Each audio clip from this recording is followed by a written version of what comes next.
আমরা 2022 সালের মাঝামাঝি যে মামলাটা করেছি, নাসিরউদ্দিন সাহেবকে পরিমণি হত্যাচেষ্টার উদ্দেশ্যেই ওখানে গ্লাস মেরে অন্যদের সিন ক্রিয়েট করেছিল, এ বিষয় নিয়ে মামলাটা প্রায় 2.5 বছরের বেশি পার হয়ে গিয়েছে। আমাদের তদন্ত রিপোর্ট পেতে অনেক সময় লেগেছে। এই বিষয়ে আদালত বিভিন্ন সময় সতর্কতা করেছে। তার পরবর্তীতে এটা সিআইডি থেকে পিবিআইতে গিয়েছিল, সেখানে রিপোর্ট পিবিআই থেকে আসার পরে মামলাটা চার্জের জন্য যখন আসলো প্রথম ডাইটে আমাদের যে আসামি পক্ষ 3 জন ছিল আসামি আমাদের, শামসুন নাহার স্মৃতি ওরফে পরিমণি, ফাতিমাতুজ জান্নাত বনি, আর একজন ছিল জুনায়েদ বগদাদি জিমি। এর মধ্যে 2 নং যিনি আসামি ফাতিমাতুজ জান্নাত বনি, ওনাকে তদন্ত রিপোর্ট থেকে বলেছে যে ওনার সংশ্লিষ্টতা ওনারা সাক্ষ্য প্রমাণে পায়নি। হ্যাঁ, ওনাকে অব্যাহতির সুপারিশ করেছে, রিকমেন্ড করেছে ওনাকে অব্যাহতির জন্য বনিকে। আর যে পরিমণি যিনি বললেন, পরিমণি 1 নং আর 3 নং হচ্ছে জিমি, এই 2 জনকে অপরাধ প্রাথমিকভাবে সত্যতা পেয়েছে, সাক্ষ্য প্রমাণ পেয়েছে, সেরকম রিপোর্ট দিয়েছিল। রিপোর্ট আসার পরে যখন চার্জে আসলো, প্রথম ডাইটে উনি সময় নিয়েছে, দ্বিতীয় ডাইটে উনি নিজে এসছে, বাট বলছে যে ওনার আইনজীবী ব্যস্ত, অন্য কোর্টে আছে বা অন্য কোথাও আছে, আজকে হিয়ারিং করতে পারছে না, সে মনে সময় নিয়েছিল। আজকেও উনি আসেনি, প্লাস ওনার আইনজীবীও আসেনি যিনি হিয়ারিং করার কথা।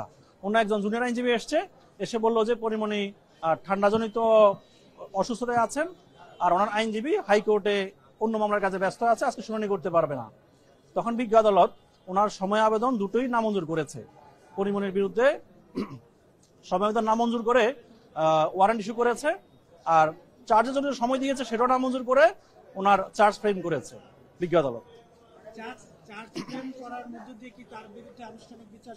জি, এতে করে আপনারা আপনাদের যে ব্যবসায়ী নাসিরউদ্দিনের পক্ষে ন্যায় বিচার পাবেন বলে আশা করছেন কিনা একটু বলেন। জি, চার্জ ফ্রেমের মধ্য দিয়ে সাধারণত বিচার কার্য শুরু হয়। আমাদের যেই ফৌজদারি কার্যবিধি, সেখানে চার্জ ফ্রেমের মধ্য দিয়ে বিচার কার্য শুরু হয়। তো আমরা আশা করছি, আমরা যতটুকু এসেছি, আমরা যথেষ্ট আশাবাদী বিজ্ঞ আদালত ন্যায় বিচারের পথেই আছে, আমরা শেষ পর্যন্ত ন্যায় বিচার পাবো আশা করছি। এই মামলার পরবর্তী আনুষ্ঠানিক বিচার যেহেতু শুরু হয়ে গেল, সাক্ষ্য গ্রহণের জন্য কত তারিখ ধার্য করেছে? সাক্ষ্য গ্রহণ তারিখটা আমরা তখনো পাইনি, ওপেন কোর্টে বিজ্ঞ আদালত বলেনি, পরে দিয়েছে, আমি এখনো দেখিনি, এটা দেখি আমরা জানতে। একটু বলে দেন। হ্যাঁ, 20 মার্চ ধার্য করেছে আমি শুনেছি, এটাই ধরে নিতে পারি। এখন লিখিত কি পাই সেটা লোক আমরা কনফার্ম হয়ে নিব আর কি পরে। জি জি, পরবর্তী ধার্য তারিখ 20 মার্চই ধার্য করেছে সাক্ষী গ্রহণের জন্য।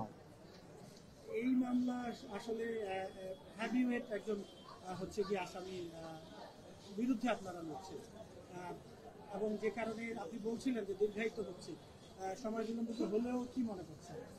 আমরা আইনের দৃষ্টিতে আসলে কেউ হেভিওয়েট বা ছোট এভাবে আইনের দৃষ্টি দেখার সুযোগ নেই, কিন্তু এর বাইরে যে বিভিন্ন সংস্থা, বিভিন্ন মানুষ একে প্রভাবিত করার চেষ্টা করেছে, যেহেতু তদন্তে ওনারা প্রভাবিত করার চেষ্টা করেও পারেনি, আর আদালতে এইগুলো পারার কোনো সুযোগ নেই। ন্যায় বিচারের স্বার্থে আদালতের যে ধারা, সেই ধারা অনুযায়ী আদালত চলবে, আমরা আশাবাদী। মামলাটি বিচারিক কার্যক্রম শুরু হয়ে গেল, যদি দোষী সাব্যস্ত হয় সেক্ষেত্রে চিত্রনায়িকা পরিমণির কতদিনের সাজা হতে পারে? এখানে যে ধারা দুটো আসছে, দুটো ধারা হচ্ছে 323 আর 506, তো দুটো ধারায় ওনার সব মিলে 3 বছর সাজা হওয়ার আশা করছি আমরা, সম্ভাবনা আছে। আদালত চাইলে কিছু কম দিতে পারে, আমরা সর্বোচ্চটাই চাইবো 3 বছর যেন হয়।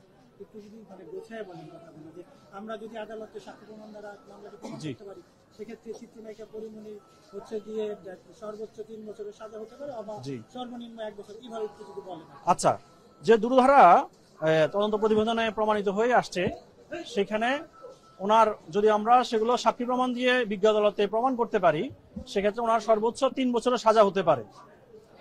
আর সেক্ষেত্রে যদি আদালত ডিসক্রিপশনে কিছু কমিয়ে দিতে পারে, চাইলে কমিয়ে দিতে পারে সেটা।